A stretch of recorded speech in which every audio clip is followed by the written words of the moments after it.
सत श्री अकाल जी। मोटरसाइकिल आया अपने को तो ये ਚੱਲਿਆ भी कोई ज़्यादा नहीं होया, हजे 50,000 के करीब ही मोटरसाइकिल ਚੱਲਿਆ ਹੋਇਆ। मोटरसाइकिल ਦੇ ਵਿੱਚ ਆਵਾਜ਼ ਆ ਰਹੀ ਦੀ ਵਾਇਰਿੰਗ ਦੀ ਤੇ ਕਸਟਮਰ ਨੂੰ ਦੱਸਿਆ ਗਿਆ ਕਿ ਹਾਂਜੀ ਵਾਇਰਿੰਗ ਦੀ ਆਵਾਜ਼ ਆ ਰਹੀ ਹੈ ਤੇ ਕਸਟਮਰ ਦੇ ਕਹਿਣ ਤੇ ਜਦੋਂ ਆਪਾਂ ਇੰਜਨ ਖੋਲ੍ਹਿਆ ਤੁਸੀਂ ਆਹ ਦੇਖ ਸਕਦੇ ਹੋ ਕਿੱਦਾਂ ਵਾਇਰਿੰਗ ਟੁੱਟਿਆ ਹੋਇਆ ਨਿਕਲਿਆ ਵਿੱਚੋਂ।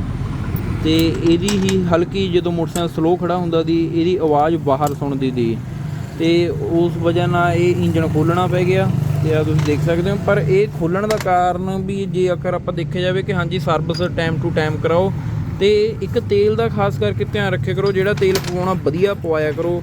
ਆ ਤੁਸੀਂ ਦੇਖ ਸਕਦੇ ਹੋ ਕਿ ਇੰਜਨ ਦੇ ਥੱਲੇ ਆ ਕਿੱਦਾਂ ਗਾਂਦ ਬਣੀ ਪਈ ਆ, ਇਹ ਸਮਝ ਨਹੀਂ ਲੱਗਦੀ। ਹਾਂਜੀ ਆਪਾਂ ਜੇ ਸਰਵਿਸ ਕਰਾਉਣੀ ਹੈ ਤਾਂ ਉਹਦਾ ਕਹਿਣਾ 200-400 ਦੇ ਚੱਕਰ 'ਚ ਨਾ ਪਿਆ ਕਰੋ। ਜਦ ਤੇਲ ਹਮੇਸ਼ਾ ਵਧੀਆ ਪਵਾਓ ਤਾਂ ਜੋ ਇੱਦਾਂ ਦੀ ਤੁਹਾਨੂੰ ਕੋਈ ਦਿੱਕਤ ਪਰੇਸ਼ਾਨੀ ਦਾ ਨਾ ਸਾਹਮਣਾ ਕਰਨਾ ਪਵੇ। ਬੈਰਿੰਗ ਉਦੋਂ ਜਾਣਗੇ ਜਦੋਂ ਮਤਲਬ ਇਹਨਾਂ ਨੂੰ ਕੋਈ ਕਚਰਾ ਲੱਗੂਗਾ, ਨਹੀਂ ਕਦੇ ਬੈਰਿੰਗ ਛੇਤੀ ਟੁੱਟਦਾ ਨਹੀਂ ਹੁੰਦੇ।